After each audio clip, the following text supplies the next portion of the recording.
오늘 우리에게 주신 하나님의 말씀 요한복음 4장 1절부터 14절까지 보겠습니다. 요한복음 4장 1절부터 14절입니다. 신약성경 147쪽 부근에 있습니다.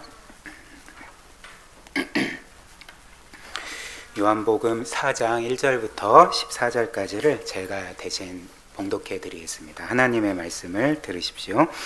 예수께서 제자를 삼고 세례를 베푸시는 것이 요한보다 많다 하는 말을 바리새인들이 들은 줄을 주께서 아신지라. 예수께서 친히 세례를 베푸신 것이 아니요 제자들이 베푼 것이라. 유대를 떠나사 다시 갈릴리로 가실새 사마리아를 통과하여야 하겠는지라. 사마리아에 있는 수가라는 동네에 이르시니 야곱이 그 아들 요셉에게 준 땅이 가깝고 거기 또 야곱의 우물이 있더라. 예수께서 길 가시다가 피곤하여 우물 곁에 그대로 앉으시니 때가 6시쯤 되었더라. 사마리아 여자 한 사람이 물을 기르러 왔음에 예수께서 물을 좀 달라 하시니 이는 제자들이 먹을 것을 사러 그 동네에 들어갔음이로라. 사마리아 여자가 이르되 당신은 유대인으로서 어찌하여 사마리아 여자인 나에게 물을 달라 하나이까 하니 이는 유대인이 사마리아인과 상종하지 아니함이로라. 예수께서 대답하여 이르시되 너가 만일 하나님의 선물과 또 너에게 물 좀 달라 하는 이가 누구인 줄을 알았더라면 너가 그에게 구하였을 것이요 그가 생수를 너에게 주었으리라. 여자가 이르되 주여 물기를 그릇도 없고 이 우물은 깊은데 어디서 당신이 그 생수를 얻겠사옵나이까. 우리 조상 야곱이 이 우물을 우리에게 주셨고 또 여기서 자기와 자기 아들들과 짐승이 다 마셨는데 당신이 야곱보다 더 크니이까. 예수께서 대답하여 이르시되 이 물을 마시는 자마다 다시 목마르리니와 내가 주는 물을 마시는 자는 영원히 목마르지 아니하리니 내가 주는 물은 그 속에서 영생하도록 솟아나는 샘물이 되리라. 아멘. 네, 유명한 본문 말씀이죠. 여러분들도 다 잘 아시는 사마리아 여인을 예수께서 만나시고 구원하신 그 사건이 기록된 말씀입니다. 여러분들이 아시다시피 요한복음은 전체 21장으로 구성되어 있습니다. 그런데 이 사마리아 여인의 이 일들, 예수께서 그를 만나시고 구원하신 이 사건이 그 4장 전체에 걸쳐서 기록이 되어 있습니다. 즉 21장 중에 즉 예수님의 생애를 그 요한복음 21장에 기록되었다 이렇게 생각을 하면 그 중에 한 장에 할애될 정도로 이 사건은 굉장히 중요하다 할 수가 있겠죠. 그리고 우리가 그 앞에 요한복음 3장에 보면 니고데모 이야기가 나오지 않습니까? 니고데모 이야기도 그 요한복음 21장 중에 한 장 거의 대부분에 걸쳐서 기록될 정도로 이 3장과 4장의 내용은 굉장히 중요하다 할 수가 있습니다. 왜 중요할까요? 왜냐하면 이 두 말씀 모두 우리에게 복음의 영광이 무엇인지, 복음이 도대체 정말 얼마나 놀랍고 또 얼마나 영광스러운지를 우리에게 알려주기 때문에 그렇습니다. 그래서 우리가 잠시 이 3장과 4장을 좀 보면 그 3장에서 니고데모는 사실 당시의 종교적 엘리트 아니었습니까? 많은 사람들이 우러러보고 존경하던 인물이었고 이 요한복음 4장에 기록되어 있는 사마리아 여인은 이방인이었을 뿐만 아니라 당시에 그 도덕적으로는 최하층에 있는 여인이었습니다. 그러니까 3장에는 도덕적 엘리트, 종교적 엘리트가 등장하고 4장에는 가장 그 도덕적으로 비난받는 그 이방인 여인이 등장하는데 예수께서는 둘 모두 구원하시지 않았습니까? 그러니까 어떤 메시지를 줄까요? 도덕적 엘리트나 그리고 뛰어난 종교인이나 그리고 가장 큰 죄인으로 취급받는 사람도 똑같이 구원이 필요하고 하나님께서는 두 부류의 사람들 모두에게 구원을 베푸시는 분이다. 이것을 이제 요한복음 3장과 4장이 우리에게 알려준다 할 수가 있습니다. 그래서 어찌됐든 오늘 우리는 이 요한복음 4장에 기록된 이 사마리아 여인의 이야기를 함께 살펴보고자 하는데요. 일단 죄송합니다. 일단 예수님께서 만나신 이 사마리아 여자는 그 어떤 사람이었습니까? 오늘 본문 말씀을 보면 일단 이 여자는 그 히브리어 시간으로 6시, 우리로 치면 정오에 그 물을 기르러 야곱의 우물가에 왔습니다. 근데 당시 이 일은 굉장히 좀 이상한 일이고 이례적인 일이었습니다. 왜냐하면 여러분들도 아시다시피 그 지역에 낮에는 굉장히 덥지 않겠습니까? 햇볕이 쨍쨍 비치는 아주 더운 날씨인데 보통 사람들이 물을 기르러 가면 그 오전이나 아니면 그 이른 저녁에 가겠죠. 그 더위를 피해서 그 선선한 시기에 우물가에 가서 물을 기르는 것이 일반적인 일인데 어찌된 일인지 이 여인은 가장 뜨거운 한날 중에 가장 뜨거운 정오에 물을 기르러 왔던 것입니다. 또한 물이 얼마나 무겁습니까? 여러분들 그 물통 큰 것 하나 들려고 하면 옮기려고 하면 얼마나 무겁습니까? 그러니까 가장 뜨거운 시간에 그 무거운 그 물통을 그 옮기려고 그렇게 우물가에 온 것 자체가 당시로서는 굉장히 이상한 일이었다는 거죠.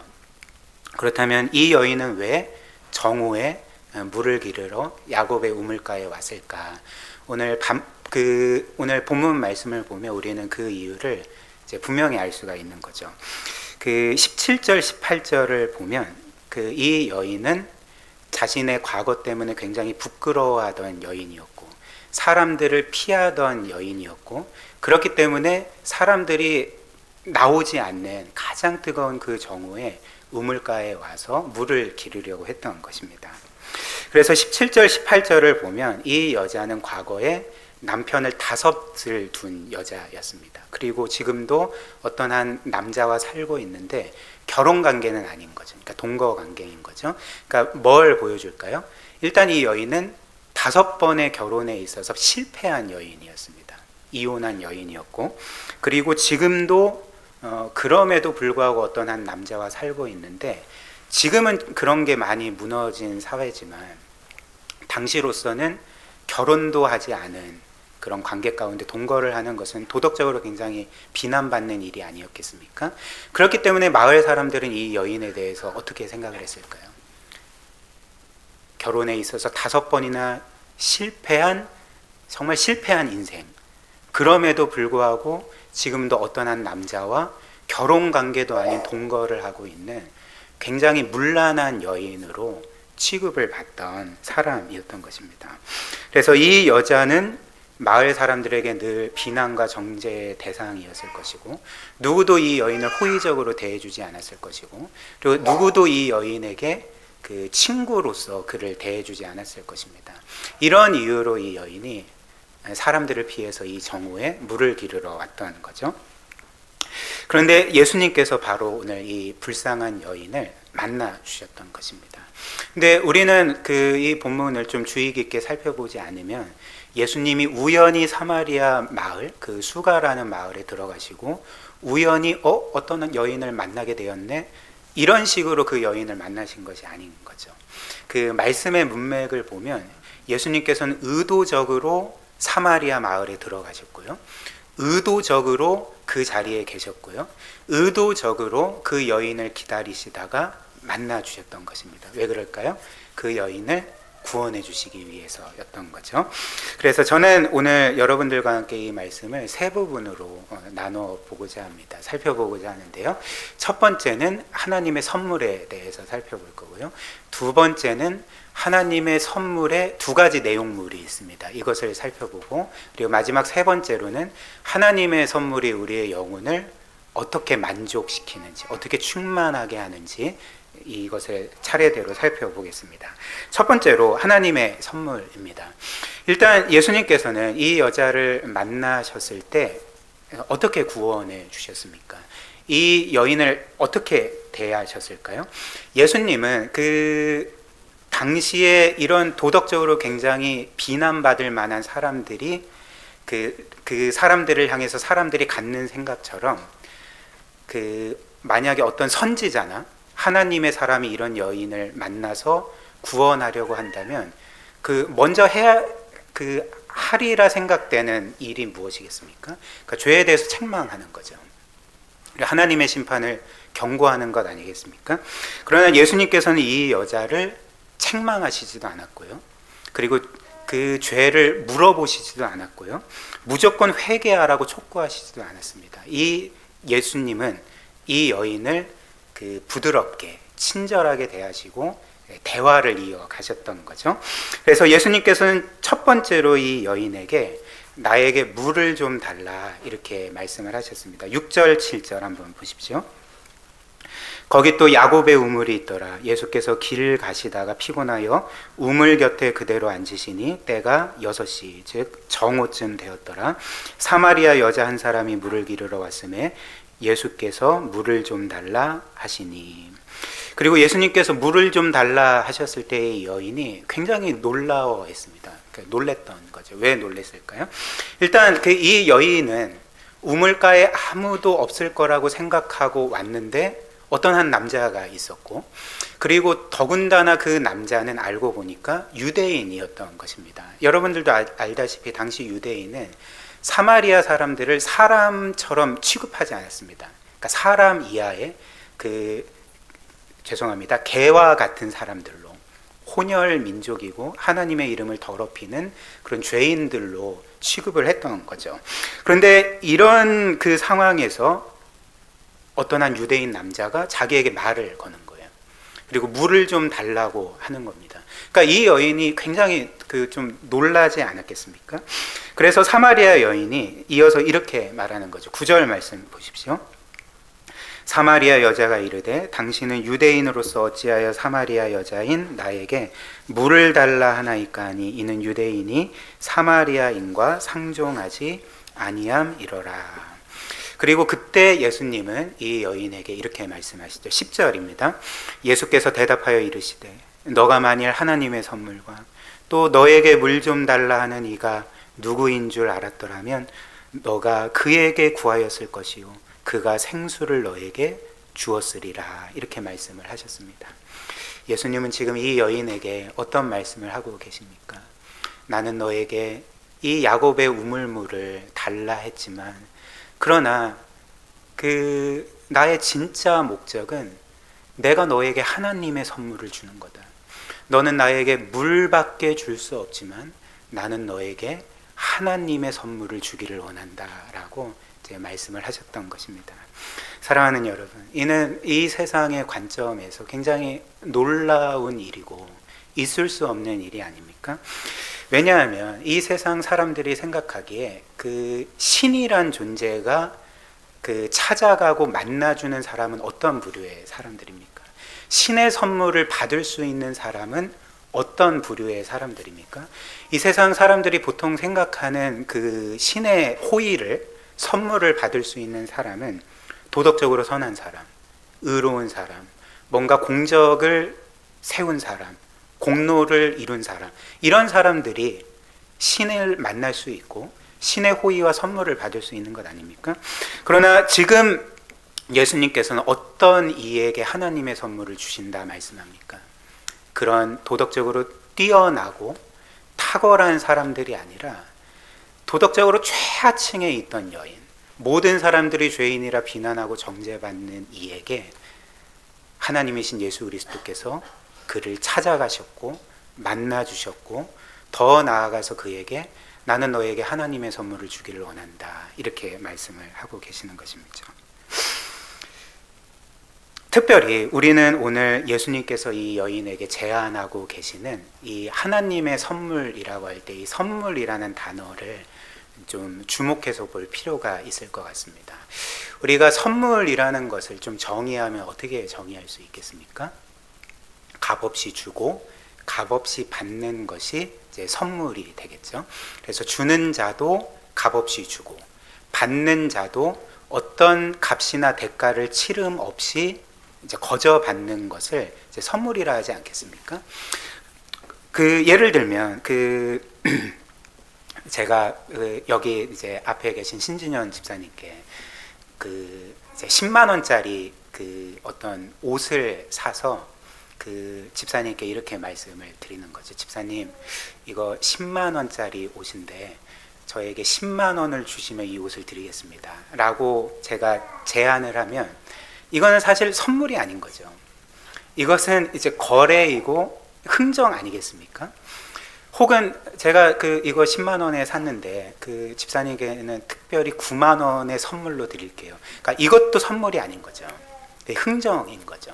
선물이 되려면 어떻게 해야 됩니까?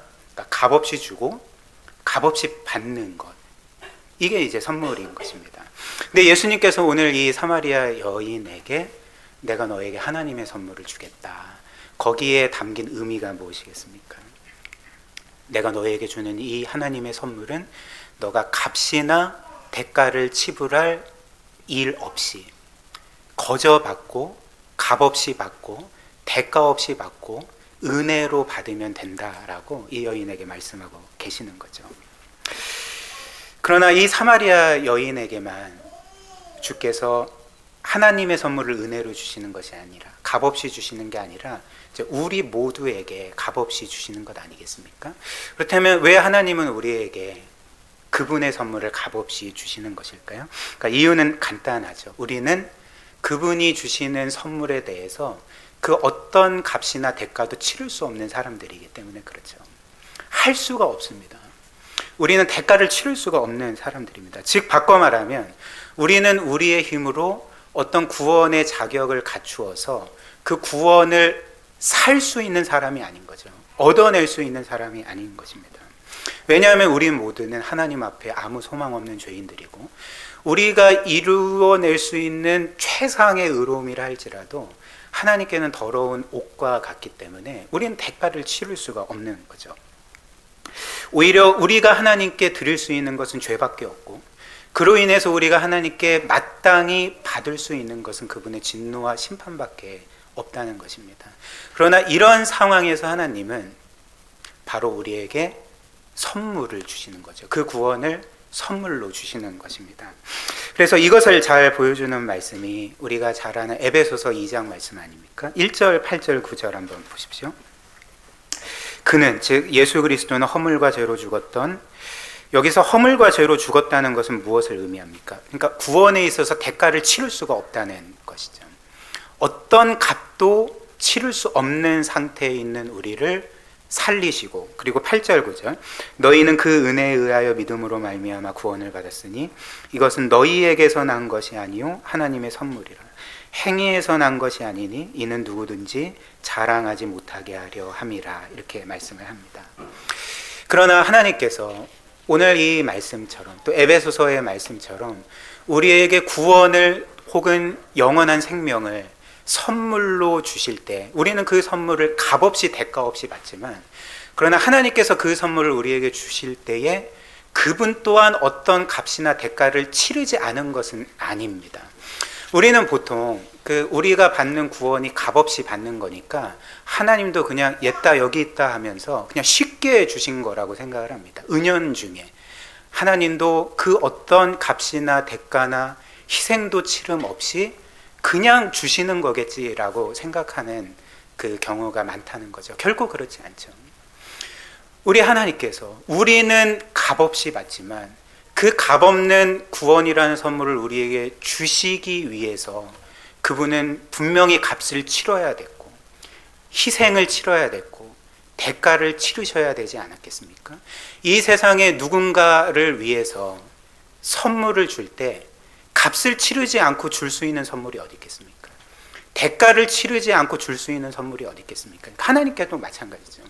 하나님이 우리를 위해 구원이라는 선물, 영생이라는 선물을 주시기 위해서 치르신 값이 무엇입니까? 요한복음 3장 16절 하나님이 세상을 이처럼 사랑하사 독생자를 주셨으니 이는 그를 믿는 자마다 멸망하지 않고 영생을 얻게 하려 하심이라. 우리에게 영원한 생명을 주시기 위해서 그분은 그 아들을 우리에게 주셨던 것입니다. 그 아들의 생명값으로, 그 아들의 피값으로 마련한 그 구원과 영생이라는 선물을 우리에게는 값없이 대가 없이 거저 주신 것이 바로 우리가 받은 하나님의 놀라운 선물이자 사마리아 여인이 받은 하나님의 선물이라는 거죠. 그 다음 두 번째로 하나님께서 주시는 이 구원이라는 선물, 이 내용물을 살펴보겠습니다. 오늘 주께서는 이 하나님의 선물을 그 사마리아 여인에게 제안하실 때에 이 선물의 내용물을 이렇게 말씀을 하십니다. 13절 14절 한번 보십시오. 예수께서 대답하여 이르시되 이 물을 마시는 자마다 다시 목마르려니와 내가 주는 물을 마시는 자는 영원히 목마르지 아니하리니 내가 주는 물은 그 속에서 영생하도록 솟아나는 샘물이 되리라. 이렇게 말씀하셨죠. 그래서 예수님은 이 여인에게 내가 너희에게 하나님의 선물을 주겠다 이렇게 말씀하시고, 이어서 그 하나님의 선물 박스에 담긴 그 내용물 두 가지를 말씀하시는 거죠. 그 첫 번째는 그 14절 하반절처럼 영생하도록 솟아나는 샘물에서 이제 영생이고요. 또 두 번째는 그 14절 상반절처럼 영원히 목마르지 아니하는 것. 이렇게 두 가지, 영생과 영원히 목마르지 아니하는 것이 우리 주께서 우리에게 베푸시는 하나님 선물의 두 가지 내용물이라는 거죠. 그리고 이 두 가지 그 하나님의 선물, 이 내용물은 우리 인생의 근원적인 문제인 두 가지를 완전히 해결하게 되는 거죠. 우리의 인생의 근원적인 두 가지 문제가 무엇일까요? 그러니까 하나는 죽음이라는 문제고, 하나는 끝없는 영혼의 갈급함, 갈증의 문제입니다. 그래서 영생은 우리의 죽음이라는 문제를 해결하고, 그리고 영원히 목마르지 않게 하는 것은 우리의 이 영혼의 갈급함을 채우고 해가라는 거죠. 충만케 하는 거죠. 그래서 이를 차례대로 살펴보겠습니다. 첫째로 하나님께서 우리에게 주시는 선물의 첫 번째 내용물은 이제 영생입니다. 영원한 생명입니다.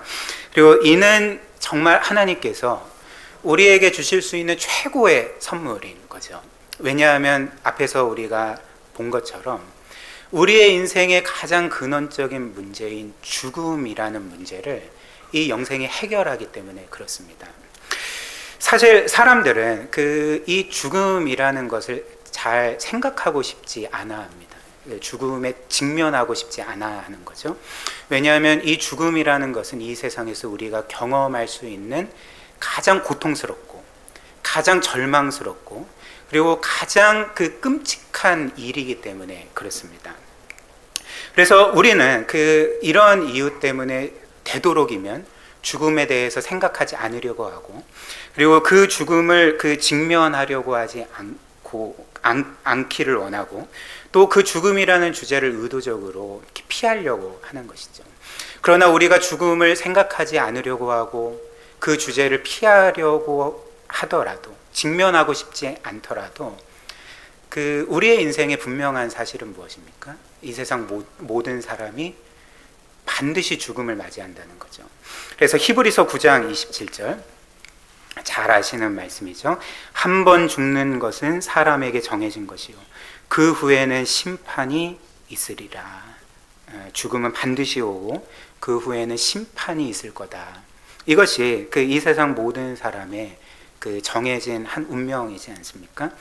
그리고 말씀드린 것처럼 이 세상의 죽음만큼 비참하고 또 비통하고 고통스럽고 두려운 일이 있겠습니까? 여러분들 한번 생각을 해보십시오. 오늘이라도 정말 나의 가장 사랑하는 사람이 죽는다는 그 생각을 하는 것 자체도 우리에게 너무나도 고통스럽지 않습니까? 우리의 사랑하는 가족들, 나의 남편과 아내와 나의 부모님과 그리고 정말 내 눈에 넣어도 아프지 않을 나의 자녀가 죽는다는 상상만 해도 우리는 굉장히 고통스럽습니다. 굉장히 정말 끔찍한 일이 아니겠습니까? 그런데 이런 일들이 실제로 일어난다면 그 고통과 슬픔을 어디에 비길 수가 있겠습니까? 그러나 문제는 무엇일까요? 문제는 우리가 사랑하는 사람들만 죽는다는 게 아니라 이제 우리도 죽는다는 거죠. 우리도 반드시 죽게 됩니다. 물론 우리 모두는 최대한 오래 살기를 원하죠. 그래서 여러분들 중에 나는 어찌됐든 최대한 일찍 이 세상을 떠나고 싶다라는 분은 아마 그 성령으로 충만한 사람 외에는 없을 것입니다. 나는 주님 품에 빨리 안기고 싶어. 이런 사람 외에는 이 세상에서 일찍 죽고 싶은 사람이 어디 있겠습니까? 그래서 최대한 한 100세 아니면 뭐 더 나아가서 120세까지는 풀로 채우고 내가 좀 주님 품에 안기고 싶다. 이런 생각을 우리 모두가 하지 않겠습니까? 그러나 현실은 태어나는 데는 순서는 있지만 이 세상을 떠나는 데는 순서가 없는 거죠. 그래서 우리 모두가 오늘이라도 당장 죽을 수 있고, 그리고 우리가 죽음을 맞이하게 될 때 이 죽음이라는 것은 우리가 지금까지 애써서 얻은 모든 것들을 빼앗아가고, 우리가 최선을 다해 노력하여 이룬 모든 것들을 다 무의미하게 만들어버리고, 그리고 나 자신 혹은 사랑하는 사람들을 나로부터 빼앗아가게 되지 않습니까? 이게 이제 죽음인 거죠.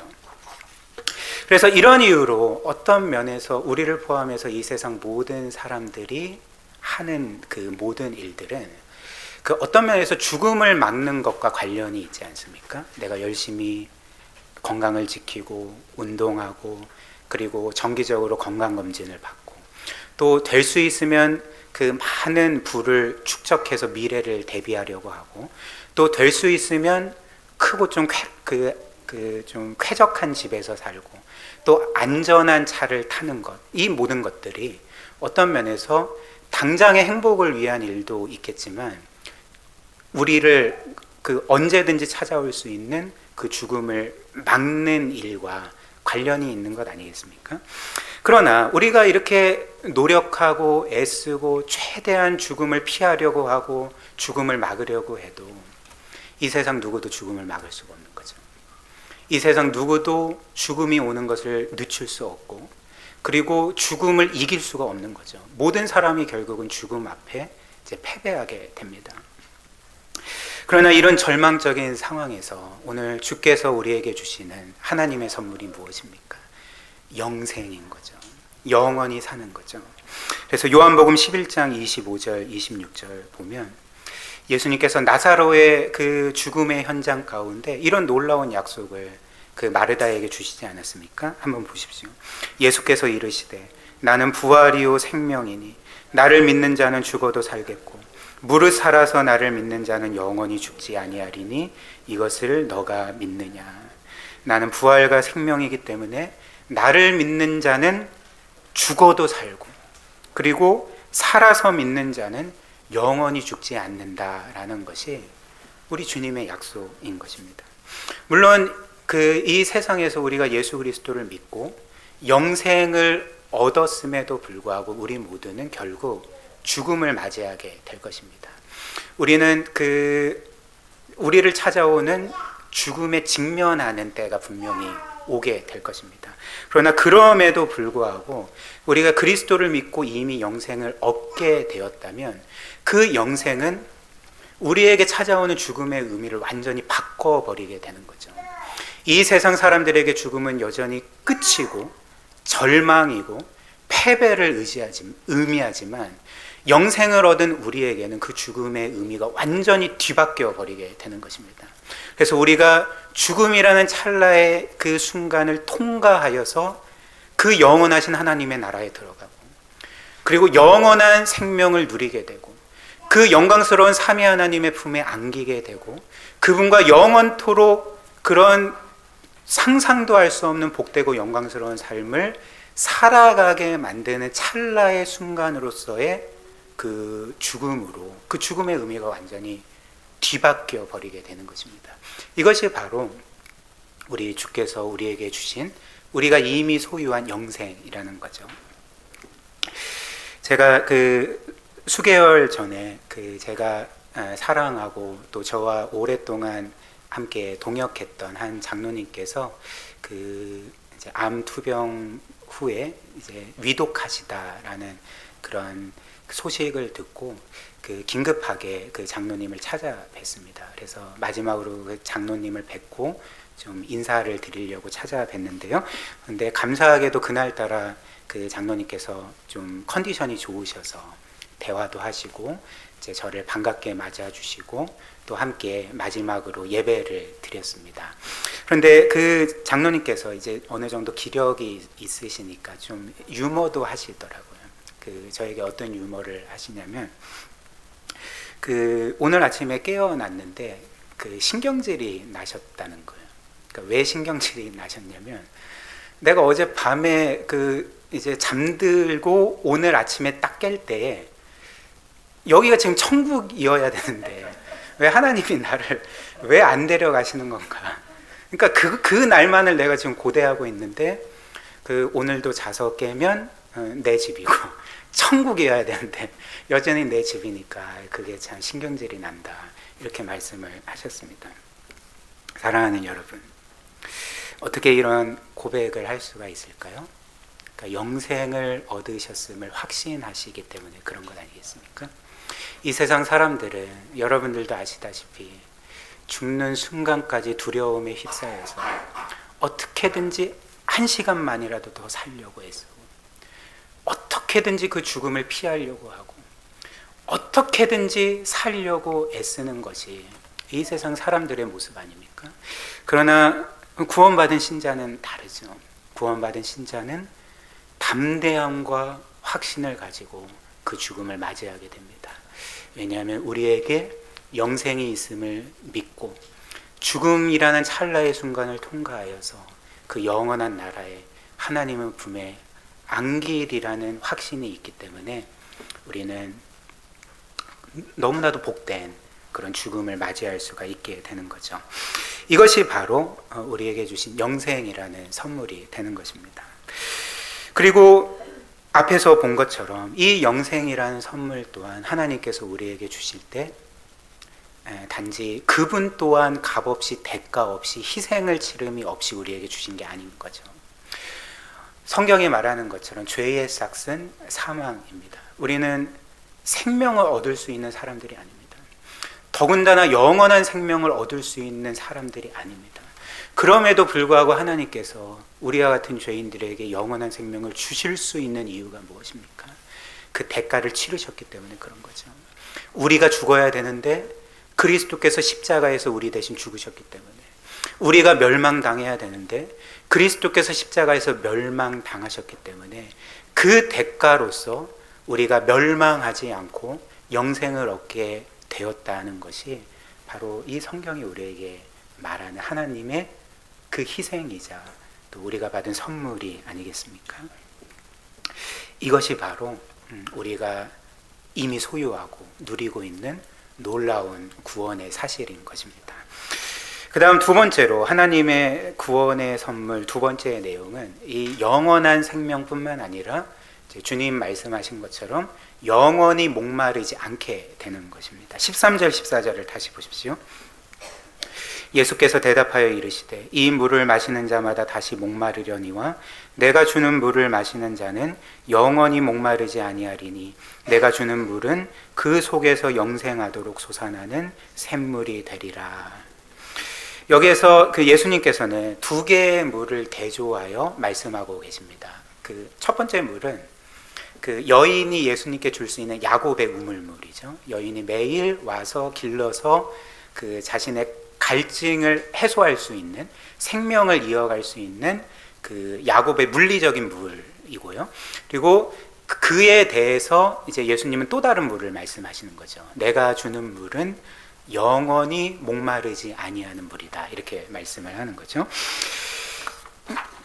그래서 예수께서는 이 사마리아 여인에게 이런 놀라운 물을 약속을 하셨습니다. 그리고 사마리아 여인은 이 예수님의 말씀, 이것을 먹으면 영원히 목마르지 않게 된다, 이 물을 처음에는 이제 오해를 했던 거죠. 이 물을 마치 이 물만 먹으면 내가 영원히 목마르지 않게 되는 거구나. 이제는 여기에 물을 기르러 오지 않아도 되는 그런 기적적인 물로 이제 오해를 했습니다. 그래서 이런 생각에, 이제 물을 기르러 오지 않아도 된다는 생각에 이렇게 말했던 거죠. 15절입니다. 여자여 이르되 주여 그런 물을 내게 주사 목마르지도 않고 또 여기 물 기르러 오지도 않게 하옵소서. 그렇다면 예수님은 이에 대해서 이제 어떻게 말씀하셨을까요? 여인이 그 물을 저에게 주십시오 라고 말씀을 드렸을 때 예수님은 그에게 어떻게 말씀하셨습니까? 16절 보십시오. 이르시되 가서 너의 남편을 불러오라. 이르시되 가서 너의 남편을 불러오라. 이렇게 말씀하셨습니다. 그런데 이는 좀 이상한 대화가 아닙니까? 여러분들이 좀 주의 깊게 살펴보면 지금 예수님과 사마리아 여인 사이의 이 대화는 굉장히 좀 어색하고 이상합니다. 왜냐하면 지금 사마리아 여인은 예수님께 주님, 그 물을 저에게 주십시오. 제가 그 물을 얻기를 원합니다.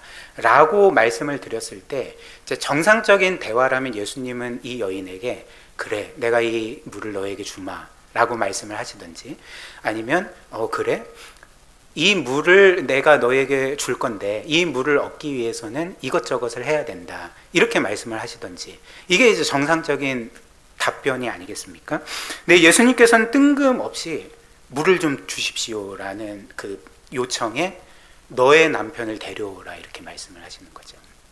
물을 좀 주십시오, 너의 남편을 데려오라. 좀 이상하지 않습니까? 그렇다면 그 예수님은 왜 이렇게 뜬금없이 너의 남편을 불러오라 이렇게 말씀하셨을까? 근데 사실 예수님의 이 말씀은 뜬금없는 이야기가 아니었습니다. 오히려 가장 적절한 말씀을 이 여인에게 하셨던 거죠. 왜 그럴까요? 왜냐하면 예수님은 이 여인에게 그의 영혼을 영원토록 채울 수 있는 이 물을 주시기 위해서는 이 여인 편에서 그가 지금까지 자신의 영혼을 채우려고 붙들어 왔던 거짓 만족을 깨닫게 하고 그것을 드러내야 했기 때문에 예수님께서는 이 여인에게 너의 남편을 데려오라 이렇게 말씀을 하셨던 것입니다. 그렇다면 지금 이 사마리아 여인이 지금까지 자신의 어떤 이 육신의 목마름이 아니라 영혼의 목마름을 채우기 위해서 붙들었던 헛된 만족이 무엇이었습니까? 예수님이 말씀하신 것처럼 남자였던 거죠. 즉, 그 여인이 원하는 남자의 사랑을 받고 보호를 받고 그 안에서 뭔가 안정감을 누리는 것, 이것이 바로 그 여인이 지금까지 붙들어 왔던 헛된 만족이었던 것입니다. 그래서 17절 18절을 한번 다시 보십시오. 여자가 대답하여 이르되 나는 남편이 없나이다. 예수께서 이르시되 너가 남편이 없다 하는 말이 옳도다. 너에게 남편 5이 있었고 지금 있는 자도 너의 남편이 아니니 너의 말이 참되도다. 그래서 예수님의 말씀처럼 그리고 앞서 본 것처럼 이 여인에게는 지금까지 5명의 남편이 있었던 거죠. 그리고 지금도 어떤 한 남자와 살고 있는데 동거 관계입니다. 그러니까 무엇을 의미합니까?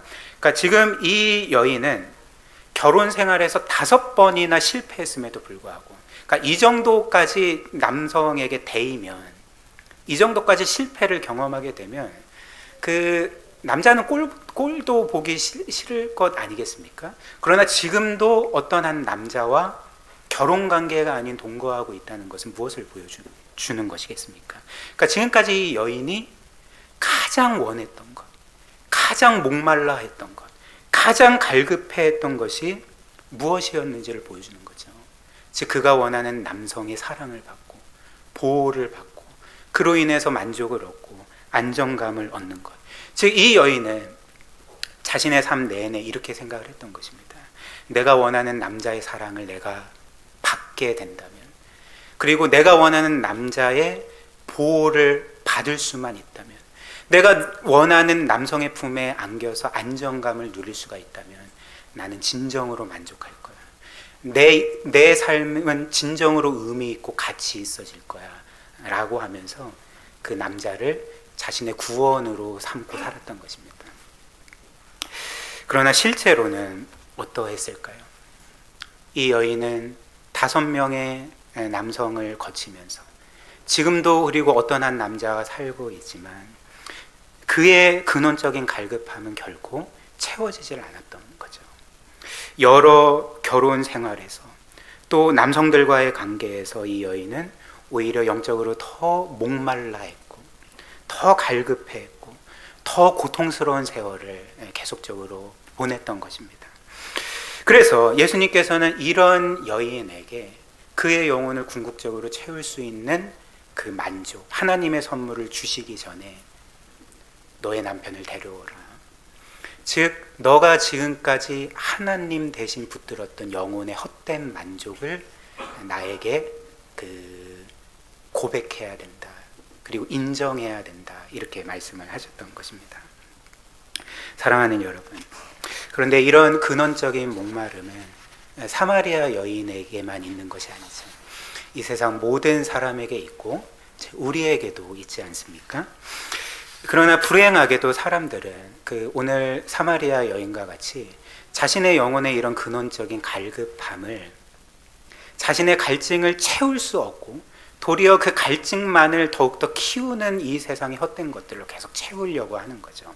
그래서 어떤 이들은 사마리아 여인처럼 자신이 원하는 사람의 사랑을 받음으로, 혹은 어떤 사람들은 사람들의 인정과 칭찬을 받음으로써, 또 어떤 사람들은 자신의 커리어에서 크게 성공함으로, 어떤 사람은 크고 많은 부를 얻거나, 혹은 이 세상에서의 그 쾌락을 통해서 자신의 영혼을 끊임없이 채우려고 하고, 또 뭔가 충만함을 경험하기를 원하지만 저와 여러분들이 경험하는 것처럼 이런 시도들이 성공한 적이 있습니까?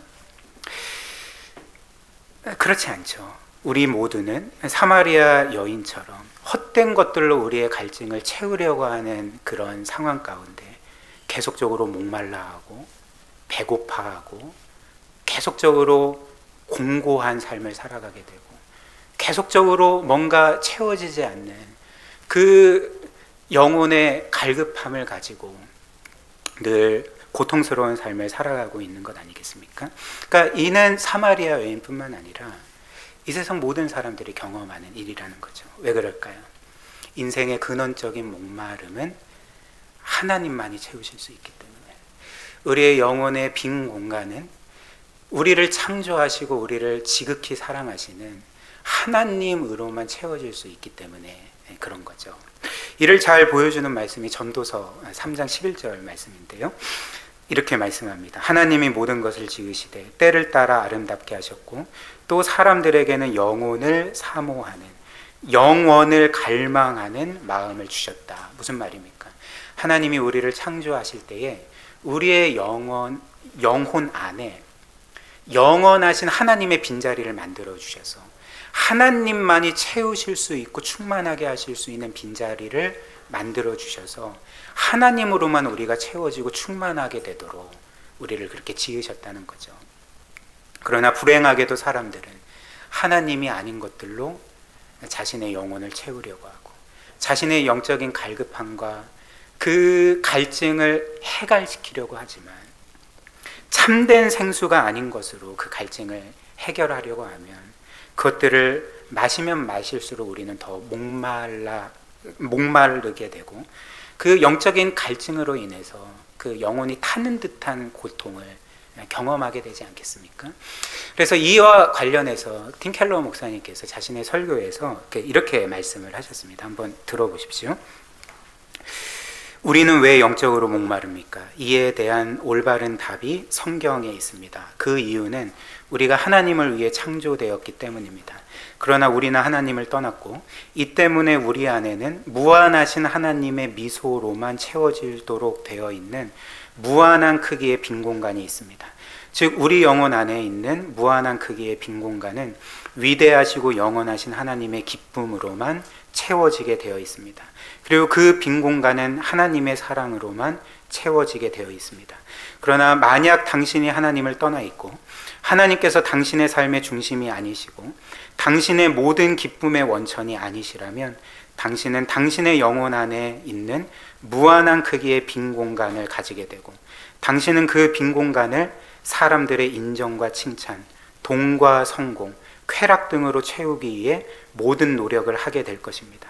그러나 그 빈 공간은 그런 것으로 결코 채워지지 않고, 당신은 늘 우주 크기만큼 불완전할 거고 까칠하고 쉽게 화를 낼 것입니다. 그리고 당신은 당신이 마땅히 소유해야 할 것을 소유하지 못했다고 느낄 것이고, 이 때문에 늘 분투하게 될 거고, 이것이 영적으로 목마른 상태입니다 라고 말씀을 하셨습니다. 사랑하는 여러분, 그러나 예수님이 우리에게 주신 하나님의 선물은 이런 게 아닌 거죠. 오늘 주께서 사마리아 여인에게 말씀하신 것처럼 예수님이 우리에게 주신 하나님의 선물은 우리를 영원토록 목마르지 않게 하는, 우리의 영혼의 무한한 빈 공간을 완벽하게 채우고 충만케 하는 그런 하나님의 선물이라는 것입니다. 왜 그럴까요? 왜냐하면 하나님의 선물은 하나님이 그분 자신을, 그분의 모든 것을 우리에게 주시는 것이기 때문에 그런 거죠. 우리는 보통 구원이라는 것을 내가 예수 그리스도 믿고 죄 용서 받고 또 내가 받았어야 될 그 영원한 진노와 심판을 피하는 것 정도로만 생각을 합니다. 그러나 성경이 우리에게 말하는 구원은 그게 전부가 아닌 거죠. 성경이 우리에게 말하는 구원은, 그 구원의 본질은 하나님이 그분 자신을, 또 그분의 모든 것을 우리에게 선물로 주시는 것입니다. 하나님이 그분 존재 자체를 우리의 영원한 분기시요 기업이 되도록 우리에게 아낌없이 부어주시는 것이 구원의 본질이라는 거죠.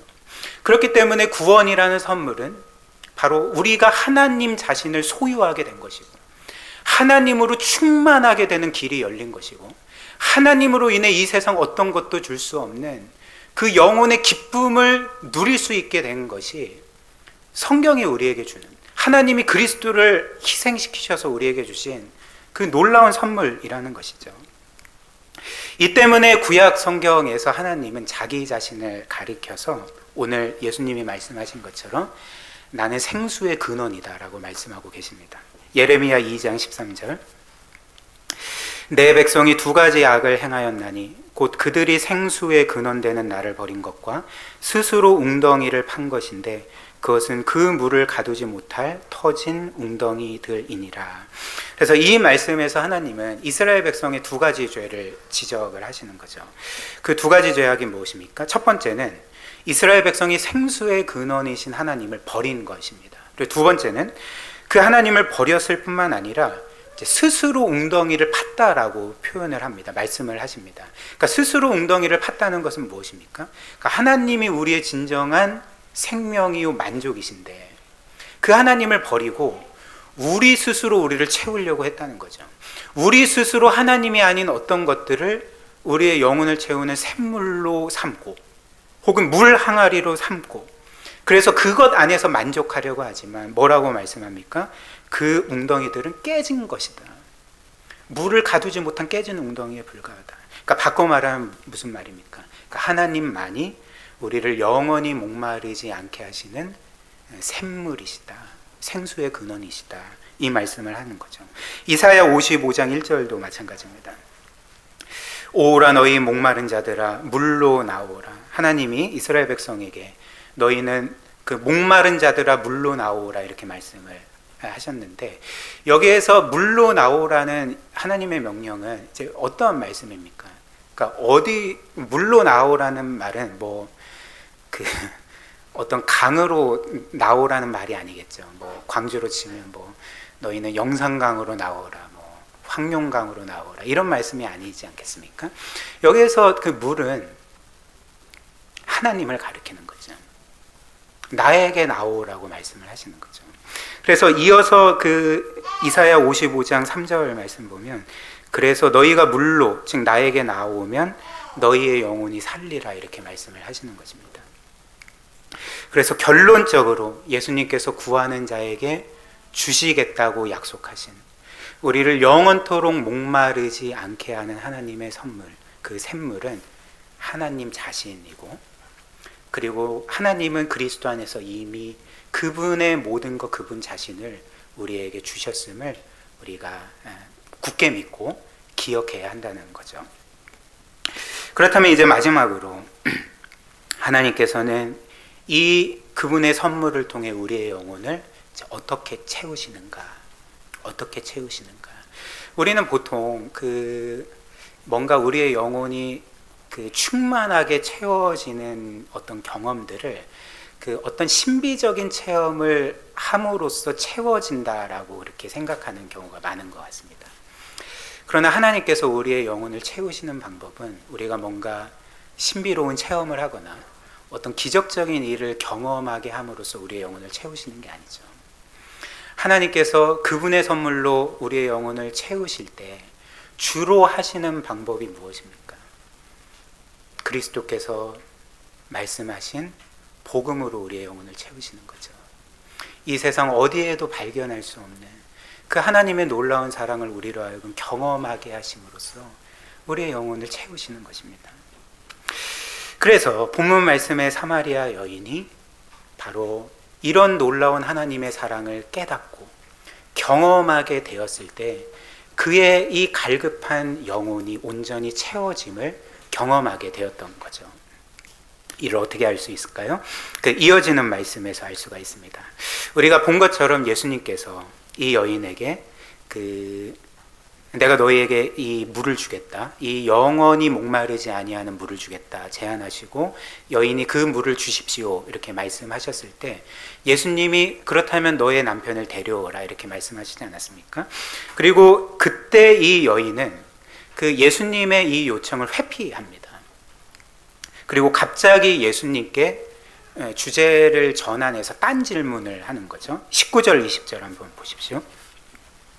이 여자가 이르되 주여 내가 보니 선지자로소이다. 왜 선지자라고 했을까요? 자신의 과거에 대해 지금 다 알고 계시니까, 자신이 과거에 실패한 결혼 생활, 지금도 누군가 동거하고 있다는 것을 다 알고 있기 때문에 이 사람이 선지자가 아닐까 이렇게 생각을 했던 거죠. 20절 우리 조상들은 이 산에서 예배하였는데 당신들의 말은 예배할 곳이 예루살렘에 있다 하더이다 이렇게 말합니다. 사실 예수님께서 이 여인에게 너의 남편을 데려오라 라고 말씀하셨을 때 이 여인이 예수님께 드려야 될 그 답은 뭐가 되겠습니까? 그러니까 이것도 어떤 면에서 엉뚱한 거죠. 이 여인은 예수님께 이렇게 말씀을 드렸어야 됐습니다. 오 주님, 제가 저의 남편을 데려오겠습니다. 이렇게 답을 드렸든지, 아니면 예수님 이것은 제 사생활인데 기분 나쁘네요. 저는 싫습니다. 이렇게 말씀을 드리든지, 그러니까 둘 중에 하나여야 되지 않겠습니까? 그런데 이 여인은 너의 남편을 데려오라는 이 예수님의 요청을 회피를 하는 거죠. 그리고 갑자기 예배를 어디에서 드려야 되는지, 예배 장소에 대한 주제로 이렇게 전환시켜서 질문을 하는 것입니다. 그렇다면 이 여인은 왜 예수님의 그 요청을 회피했던 걸까? 왜 주제를 바꿔서 다른 질문을 했던 걸까? 왜 그랬을까요? 그러니까 이유는 간단하지 않습니까? 이 여인은 지금 자신의 과거를 말하고 싶지 않는 것입니다. 자신의 과거가 드러나는 것을 원치 않는 거죠. 그리고 자신의 과거 이야기를 하는 것이 그에게 고통스러웠다는 것을, 수치스러웠다는 것을 보여주는 것 아니겠습니까? 그래서 이 여인은 예수님의 요청을 회피하고 이제 뜬금없이 예배 장소에 관한 그 질문을 예수님께 드렸던 거죠. 그러나 예수님은 이 여인의 질문에 이제 친절하게 답을 주시는 거죠. 21절부터 24절 보십시오. 예수께서 이르시되 여자여 내 말을 믿으라. 이 산에서도 말고 예루살렘에서도 말고 너희가 아버지께 예배할 때가 이르리라. 너희는 알지 못하는 것을 예배하고 우리는 아는 것을 예배하노니 이는 구원이 유대인에게서 남이라. 아버지께 참되게 예배하는 자들은 영과 진리로 예배할 때가 오나니 곧 이때라. 아버지께서는 자기에게 이렇게 예배하는 자들을 찾으시느니라. 하나님은 영이시니 예배하는 자가 영과 진리로 예배할지니라. 이렇게 답을 하셨습니다. 그러자 이 여인이 이렇게 말하는 거죠. 25절입니다. 여자가 이르되 메시아 곧 그리스도라 하는 이가 오실 줄을 내가 아노니 그가 오시면 모든 것을 우리에게 알려주시리이다. 이 여인은 사마리아 여인이었음에도 불구하고 구약 성경을 믿고 있었기 때문에 하나님이 이 세상을 향해 약속하신 구원자 메시아에 대한 예언을 믿고 있던 사람이었습니다. 그래서 이 여인이 말하기를 메시아라는 하나님이 보내시는 신적 존재인 구원자가 우리에게 오시면 이 모든 것을 우리에게 알려주신다 제가 배웠어요. 이렇게 지금 말씀을 드린 거죠. 그래서 마지막으로 주님은 이 여인에게 이제 이렇게 말씀하십니다. 26절은 우리 함께 같이 읽어볼까요? 시작. 예수께서 이르시되 너가 말하는 내가 그라하시니라. 예수께서 이르시되 너가 말하는 내가 그라하시니라. 무슨 말씀입니까? 여자가 하나님이 보내시는 구원자, 그 신적 존재인 메시아가 이 세상에 오실 때 이 모든 것을 우리에게 알려주실 것입니다 라고 말씀드렸을 때 주께서는 이제 자신의 정체를 이 여인에게 밝히시는 거죠. 너가 말하는 그 메시아가 나다라고 말씀을 하시는 것입니다. 즉 예수님의 이 말씀은 너는 나를 지금까지 선지자 정도로 생각을 했지만 너에게 뭔가 하나님의 말씀을 전해주는 인물 정도로 생각을 했지만 나는 그런 사람이 아니다. 나는 너가 말하고 너가 고대하고 있는 하나님이 보내시는 구원자 메시아다. 나는 선지자 정도일 뿐만 아니라 선지자 정도가 아니라 나는 신적인 존재다라고 자신의 정체를 밝히셨던 것입니다. 그때 이 여자는 어떻게 했을까요? 28절 29절 보십시오. 여자가 물동이를 버려두고 동네에 들어가서 사람들에게 이르되 내가 행한 모든 일을 내게 말한 사람을 와서 보라. 이는 그리스도가 아니냐 하니 라고 말합니다. 사랑하는 여러분, 이는 정말 놀라운 일이 아닙니까? 방금 전까지만 해도 이 여인은 어떤 모습이었습니까? 어떤 삶을 살아가고 있습니까? 사실 자신의 그 과거의 죄로 인해 또 현재의 죄로 인해서 그리고 자신이 생각해도 자신의 그 실패한 삶 때문에 사람들을 늘 피해 다니던 여인이었습니다. 자신의 죄를 늘 회피하고 자신의 죄에 대해서 수치스러워하고 또 남들이 자신에게 하는 그 비난과 정죄를 견딜 수 없어 하는 그런 인생을 살던, 그래서 정오에 우물가에 와서 물을 기르려고 했던, 그렇게 사람들의 시선을 피하고 자신을 숨기고 자신의 죄에 대해서 생각하고 싶지 않아 하던 여인이 바로 이 여인이 아니었습니까? 그러나 놀랍게도 내가 그니라, 내가 너를 구원할 메시아다라고 말씀하시는 것을 이 여인이 들었을 때 이 여인이 어떻게 합니까? 마을 사람들에게 나아가는 거죠. 그리고 그 마을 사람들에게, 여러분, 이분이 지금까지 내가 했던 모든 일들, 내가 지었던 모든 죄악들을 다 알고 계시는 분입니다. 이분이 메시아가 아닐까요? 라고 그 마을 사람들에게 외치고 있는 거죠. 즉 이 여인은 더 이상 사람들을 피하지 않습니다. 그리고 자신의 죄를 인정하고 고백하기를 꺼려하지 않습니다. 두려워하지 않는 거죠. 도리어 마을 사람들에게 내가 그런 죄인입니다. 내가 그런 실패한 인생이었습니다. 그럼에도 불구하고 이분은 나의 모든 것을 아십니다. 이분이 구원자가 아닐까요? 라고 지금 외치고 있는 거죠. 그렇다면 이 여인은 어떻게 이렇게 할 수가 있었을까요? 그러니까 답은 한 가지죠. 나와 같은 죄인에게도, 나같이 실패한 인생에게도 구원자가 오시다니, 신적인 존재가 오시다니, 그리스도가 나를 찾아오시다니, 거기에서 자신과 같은 죄인을 향한 하나님의 그 한없는 사랑을 깨닫게 되고 경험했기 때문에, 그 사랑으로 인해 지금까지 끝도 알 수 없는 자신의 영혼의 갈급함이 채워지는 것을 경험했기 때문에 이 여인은 이제 사람을 피하는 것을 두려워하지 않고, 사람을 만나는 것을 두려워하지 않고, 자신의 죄를 진실하게 고백하고 인정하는 것을 두려워하지 아니하고, 도리어 나와 같은 죄인을 하나님이 이처럼 사랑하십니다 라고 지금 외치고 있는 것입니다. 그래서 팀켈러 목사님이 이런 말씀을 하셨습니다. 하나님께서는 우리의 인생의 밑바닥까지 아심에도 불구하고 우리를 하늘 높이, 우주 높이까지 사랑하신다, 이렇게 말씀을 하시는 거죠. 사랑하는 여러분, 그런데 이는 사마리아 여인만 경험할 수 있는 것이 아니죠. 우리도 경험할 수 있는 것입니다. 왜냐하면 사마리아 여인을 향한 그 하나님의 사랑이 우리를 향한 하나님의 사랑과 정확히 일치하기 때문에 그렇습니다. 하나님은 우리를 지극히 사랑하시고 우리를 지극히 기뻐하시고 정말 이 세상에서, 이 우주에서 가장 귀한 보석처럼 우리를 귀하게 여기시는 하나님이시기 때문에 그분을 만난다면, 그 사랑을 깨닫는다면, 그 사랑을 진정으로 믿는다면 우리 또한 사마리아 여인과 같이 우리의 영혼의 갈급함이 충만하게 채워지는 경험을 할 수 있게 되는 거죠. 마지막으로 적용 몇 가지만 하고 말씀을 마무리하겠습니다. 그렇다면 마지막으로 우리는 어떻게 해야지 우리의 영혼을 가득 채울 수 있는 이 하나님의 사랑을 경험할 수 있을까? 이 은혜를 경험할 수 있을까? 네 가지를 빨리 말씀드리겠습니다. 첫 번째로, 우리는 이런 놀라운 은혜를 경험하기 위해서는 우리에게 이 세상 어떤 것으로도 채울 수 없는 영혼의 갈급함, 그 갈증이 있다는 것을 인정해야 하는 거죠. 그것을 깨달아야 하는 것입니다.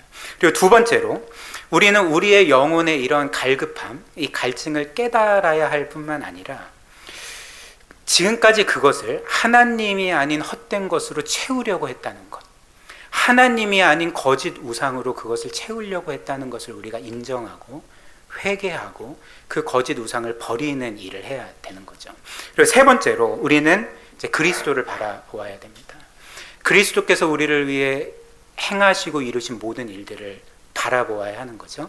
그래서 그리스도께서 우리를 위해 죽으시고 완전히 순종하시고 완전한 의로움을 이루신 것 안에서 하나님은 우리를 그분의 영원한 자녀로 받아주시고 그리스도 안에서 이미 영원하고 영광스러운 모든 것들을 우리에게 값없이 주셨다는 것, 이미 우리가 그 모든 것들을 소유했다는 것, 영원히 사랑받고 영광을 얻는다는 것을 우리가 기억하고 그것을 굳게 믿어야 하는 것입니다. 그리고 마지막 네 번째로, 우리는 이 그리스도를 바라볼 뿐만 아니라 그리스도 안에서 소유한 것을 바라볼 뿐만 아니라 실제의 삶에 있어서 우리는 하나님을 기뻐하는 삶을 살아야 됩니다. 하나님이 우리의 삶에서 최고의 기쁨이자 우리의 진정한 생명이자 복이심을 우리가 끊임없이 고백해야 되는 거죠. 그리고 또 고백할 뿐만 아니라 실제로도 우리는 늘 이런 기도를 드려야 됩니다. 하나님만이 저의 최고의 기쁨이 되게 해주십시오. 하나님만이 저의 정말 진정한 생명과 만족이 되게 해주십시오. 하나님만이 저의 진정한 즐거움이 되게 해주십시오 라고 계속적으로 기도해야 됩니다. 그리고 우리가 이렇게 할 때 오늘 사마리아 여인과 많은 우리의 신앙의 선배들이 경험했던 우리의 영혼을 채우는 하나님의 그 진정한 생명수 샘물을 우리가 늘 먹고 마시고 누릴 수가 있게 될 것입니다. 이런 은혜가 우리 사랑하는 귀한 지체들의 평생에 있기를 주님의 이름으로 축복합니다. 이 시간 우리 함께 말씀 기억하며 기도하도록 하겠습니다.